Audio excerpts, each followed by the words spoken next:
and welcome to the 6th episode of the Vendée Mag. Coming up, a storm reshuffles the cards in the Indian Ocean. This week's expert is Yann Eliès, 5th in the 2016 Vendée Globe.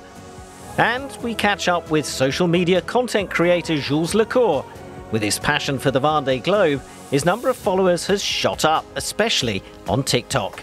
So, here we go.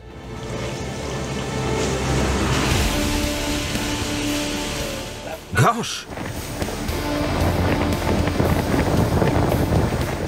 Waves are coming in every direction. It's like a giant cauldron. I hit the ceiling even in my bunk. 40-knot gusts, 6-metre waves and an air temperature of just 4 degrees. A weather report to make even the most seasoned sailors shudder. But not Charlie Dalin or Sébastien Simon. Their gamble paid off. The two wily sailors headed straight for the heart of the low-pressure area moving directly east, which propelled them 300 miles ahead of the chasing pack. I'm running as fast as I can. Every metre gained eastwards means a bit less sea and a touch less wind when the front's caught up. So I'm racing with the low. Look at that mountain. By contrast, Johan Richomme and Thomas Rouillard chose to skirt the low-pressure system to the north, a more conservative and less profitable option, and ultimately no less fearsome. I've had a really tough night. The sea's at its roughest with 8 to 9 metre troughs. I saw a swell train pass and its length and depth were mind-blowing. I've come out of it quite well, really, because I've been the worst hit of the group. It's not as fast as I'd like, but that's the way it is. And Charlie's going a bit faster than I'd like too. I hope there'll be some good opportunities to catch up with the front runners. A gap has opened up, that's for sure.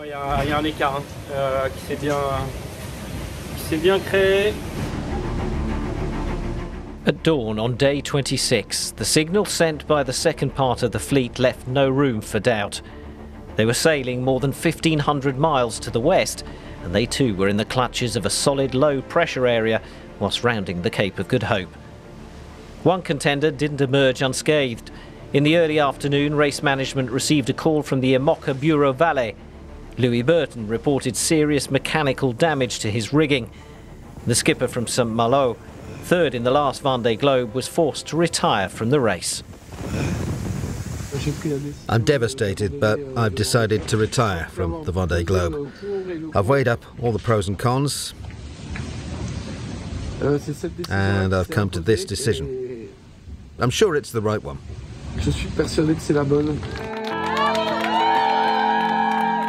On Sunday 8th of December, the battered boat and despondent skipper entered the South African port of Cape Town. His team immediately set to work to make the vessel safe and determine what happened. The forward structural cable supporting the mast broke, so there was a very high risk of dismasting, even under normal use, and that's what persuaded me to U-turn. It hurts, obviously. It's several years of hard work. A big team worked on this project and the boat, but we have to show seamanship and not be stubborn, because there was a risk of breaking everything, losing the boat, and endangering the people who might have come out to look for her. So that's that.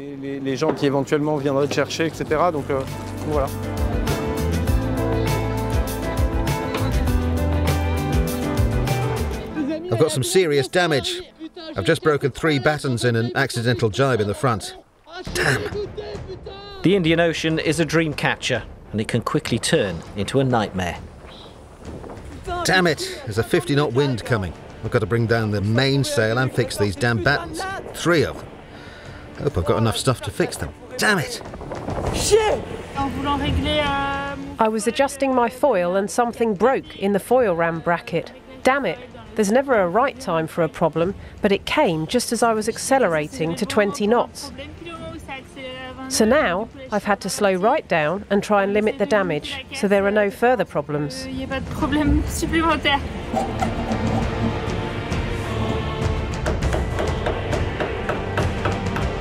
The fronts passed and all of a sudden we had 75 knots in the tail. And everything just broke. It's gone.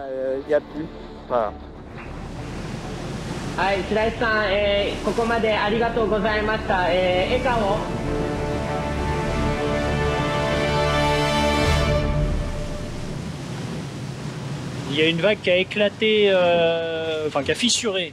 A wave has cracked the skylight. It's holding up for the moment. Donc, Earlier, the same on the starboard side. But it didn't just crack, it broke, so I had to piece the three bits back together. là, il a fallu faire un pulse. It's not the same when there are no skylights. It's more like a submarine here. C'est-à-dire que là où je suis là, c'est sous-marin. The sun always rises eventually on the Vendée. After two accidental jibes, Japanese sailor Kojiro Shiraishi diverted northeast to carry out repairs. I must stop crying and start work on the mainsail track. I'll work hard. I haven't given up yet. Perseverance, that's the Vendée Globe spirit. The Vendée Globe spirit, resilience, where every little step becomes a major triumph. Yes, I fixed it. Christ, I'm exhausted.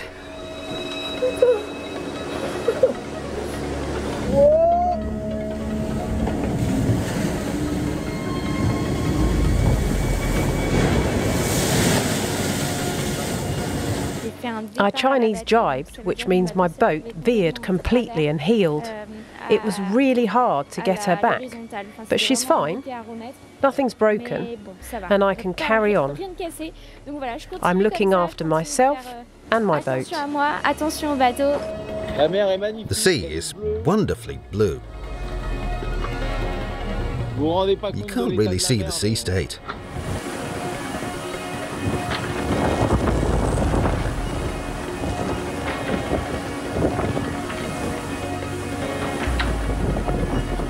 En fait, c'est très exigeant les mers du Sud. The Southern Ocean is very demanding. The slightest distraction, the slightest lack of concentration,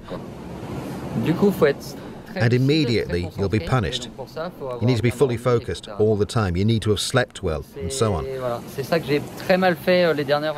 that's what I haven't done over the past 24 hours. And I need to find that rhythm in the south. I am tired.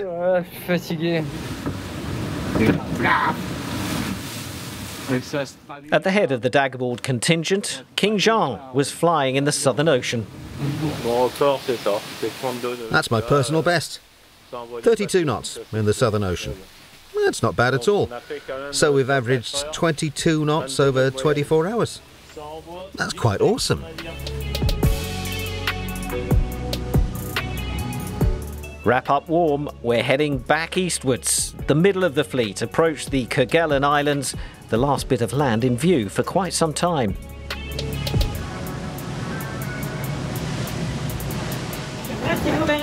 I don't know if you can make anything out, but I can see Penguin Island there in the gloom.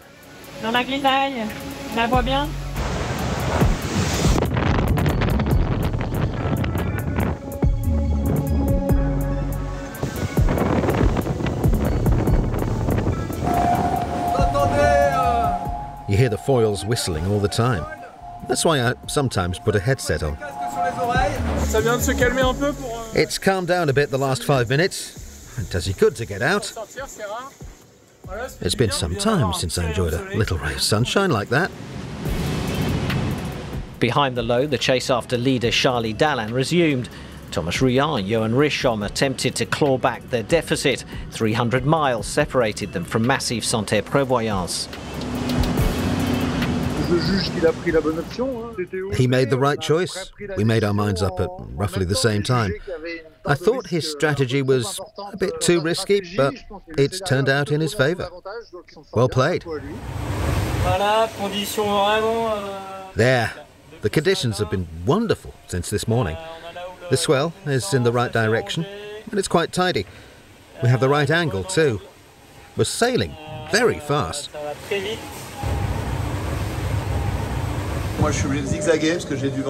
I have to zigzag as I've got an easterly wind, whereas our friends behind, they've got onto the new system and they're heading directly east.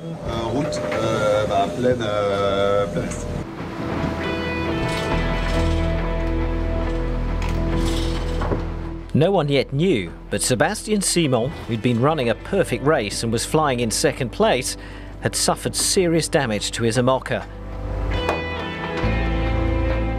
His starboard foil had broken in two and was unusable. On a port tack, his boat's performance was immediately reduced by 30% without this stabiliser.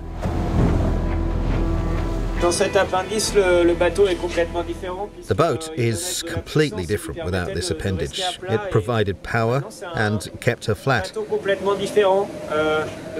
now she really is a completely different boat. She has a 20-degree heel, and I'm not used to sailing at angles like this with a foiler.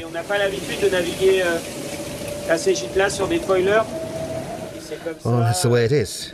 I admit, it's hard to take in. I don't really like talking about it. It's hard for us all. Fortunately, I've got my sponsor, Groupe Dubré, my team, and my family all behind me. It's tough though, all the same. However, the race isn't done yet. I'll go on to the end. Despite the damage, Simon managed to maintain a steady speed. He had no choice. Richomme was less than 200 miles behind.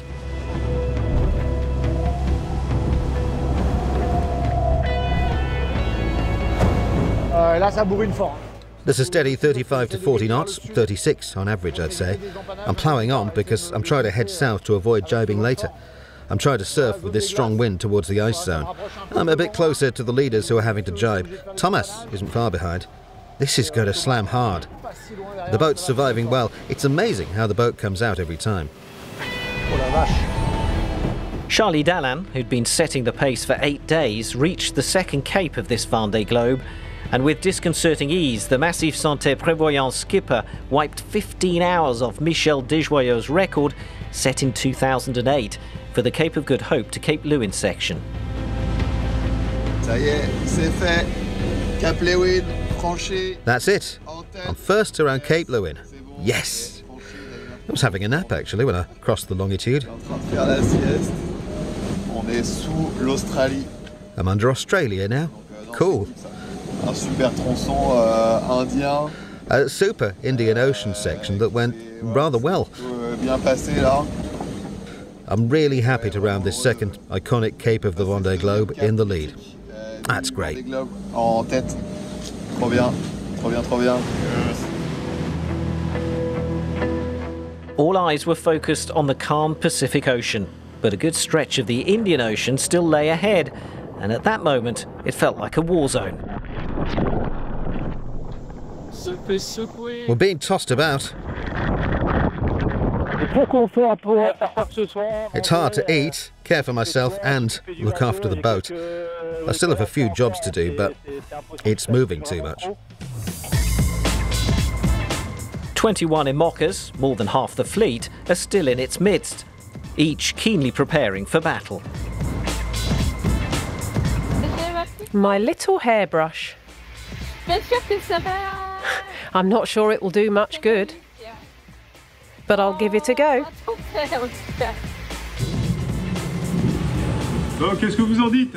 What do you think? Shall I leave half like that?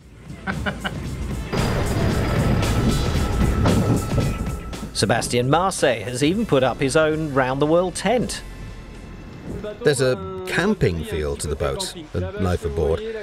The protection, you see, closes off the boat's cockpit and really prevents drafts and water getting into the cockpit. The stove?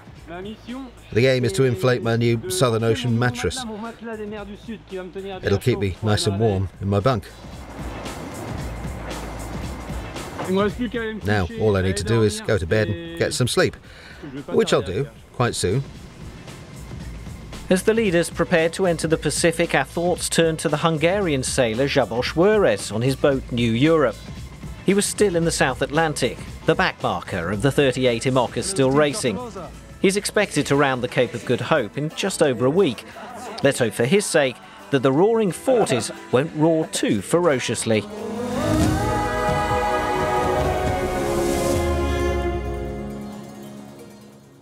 I'm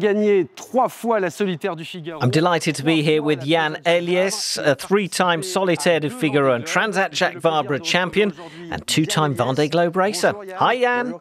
Hi, Christian, thank you. So, what's your initial assessment of Charlie Dallin's rapid crossing of the Indian Ocean, leading the fleet? It feels like just a week since they crossed the equator, and here they are, almost teleported. I think it was Charlie Dallin who used that word, to just below Australia. That's incredible. I'm really in awe, because being familiar with these boats and having sailed on them at high speed, it's not easy. And the living conditions on board, well, honestly, they're dreadful. You'd know, you've taken part in 2 Vendée Globe races. What do you remember about this ocean? It's an ocean constantly marked by challenges and all kinds of adversity. I really remember never seeming like I had the right setup. We often talk about shifting seas and winds. Well, in that respect, coming to terms with entering the Indian Ocean is difficult, because they know it'll be like that for a month. It's a bit like approaching a wild animal. They have to keep a safe distance, find the right level of commitment, and not be too cocky. They have to try and focus on the routines they'll need to follow for the next 3 weeks, maybe a month, for those who've just entered the Indian Ocean. Over time, I suspect they'll realise that their bodies, their reflexes and their habits have gradually adapted to the hostile environment. In a month, they'll round Cape Horn and look back on it fondly. But you must try and keep a safe distance from the wild animal, so you don't get scratched or hurt. Now,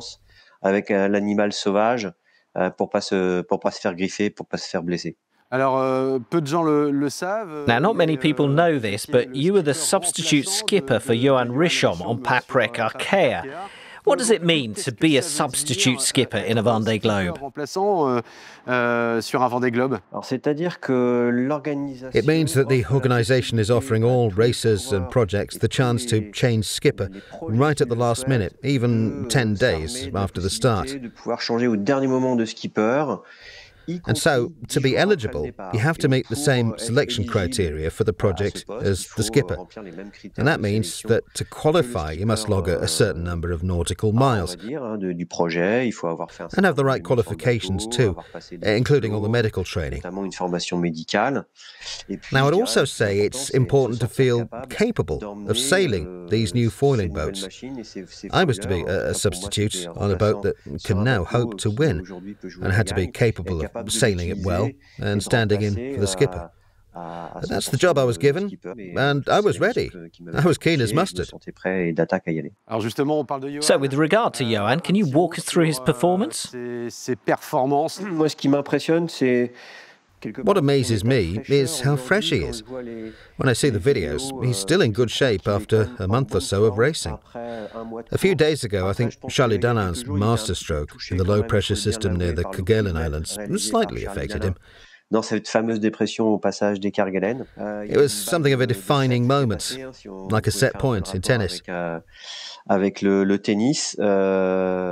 Let's be fair, the match is still far from over, but this shouldn't be allowed to go on. The 500-mile distance between Johan and Charlie could easily increase to 1,000 miles before you know it, particularly in the coming few days, as a high-pressure ridge might just decide the outcome of the whole race. I think he's on edge. I think he's working hard to recover lost ground, trying to avoid getting caught by that weather system, because it could make all the difference. So, the writing isn't on the wall yet, but he must feel some stress. The apprehension levels will be rising. He'll just be hoping this isn't match point. One last question, Yann. Do you spend a lot of time on social media, like Facebook, Instagram or TikTok? Alors pas du tout, je vous avoue que moi je fais partie Not at all. ces marins, I'm a bit of an old-school sailor, I guess part of the older generation that hasn't taken to social media. But when I see my children, I realise the new generation prefers this new form of communication. And to be honest, I think it's great, particularly for following the Vendée Globe. Notamment si c'est pour suivre le Vendée Globe. Alors justement, nous sommes allés à la Well, we met up with Jules Le Court, alias Jules 26004, a young content creator who shares his passion for the Vendée Globe every day on social media. He has over 400,000 followers, mainly on TikTok. notamment sur TikTok.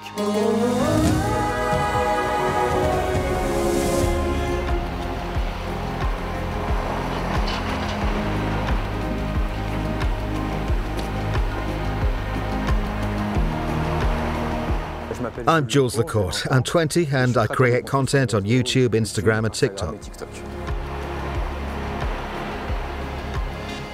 Every day I post about the Vendée Globe in less than a minute, which people like. I like to dig up the info myself and add my personal touch. I've got no restrictions, so people get all the info from my videos. I'm here almost every day, taking tons of photos. I love this spot. It truly captures the spirit of Les Sables. Vendée Globe, or pleasure boats in the channel entrance, they're all beautiful to me. Now, this place is particularly special because my grandparents live in that white building over there. J'ai fait toutes les arrivées du Vendée Globe 2020 de l'année dernière. I saw the start and every finish of the 2020 Vendée Globe, even during lockdown, so it was a privilege to share content on my socials. I wasn't super well known back then, but I posted stories for those who couldn't be there. I followed every edition since 2012, and this year I've done more with my videos.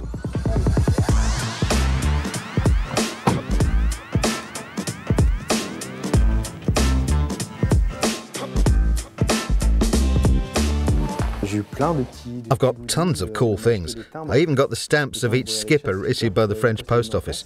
I bought Sam Davis' boat in Lego, a great fun building that. These are the microphones I use to film in the village and to interview the skippers. Today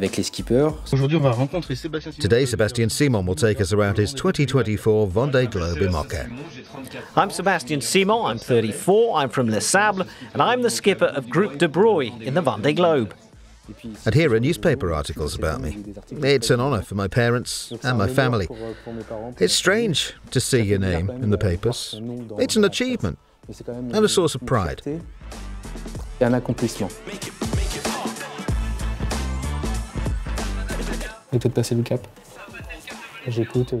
I listen carefully until I have the info.